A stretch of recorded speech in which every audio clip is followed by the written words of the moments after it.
Dakar can take an unexpected turn at any moment, surprisingly, even on a rest day. Respite turned to disaster for the overall leader in the challenges, Eric Gokshaw, a disqualification. If I try to go slower, then you don't. We found a carbon clutch while controlling the two cars of the Challenger class. On Challengers, except for the bodywork, you're not allowed carbon. On all other parts, some materials are forbidden for cost reasons.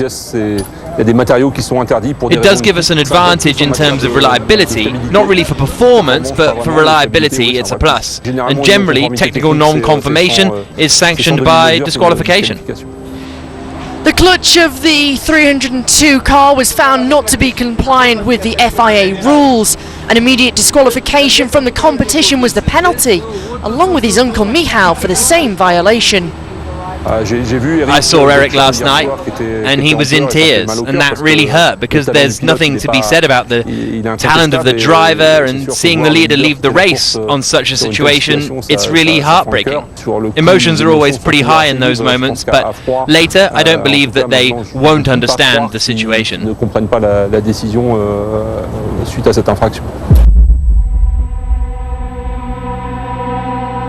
The Challenger category has now been thrown wide open. Mitch Guthrie became the new leader, and now in the second week there's ample opportunity for a comeback for competitors.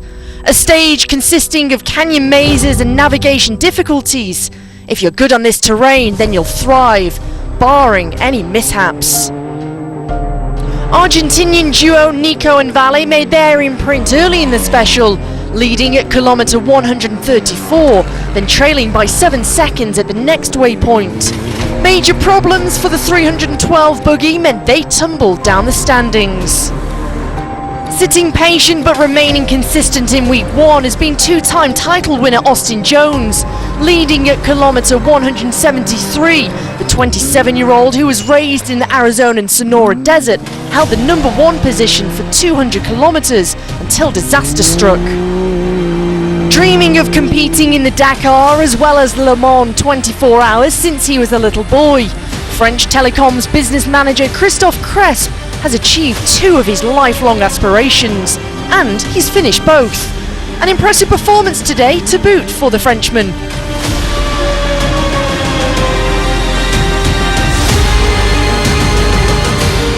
Charging through the rugged terrain, leaving a warping dust cloud in her wake, Cristina Gutierrez is a woman on a mission. She knows she's within striking distance of winning the Challengers, 6 stages to start chipping away at the advantage of Guthrie. After a podium previously, a win is the aim. One rival in particular pushed Gutierrez to the limit. Chaleco Lopez was on the tail of the Spaniard, a great duel between the Can-Am and the Taurus T3 Max.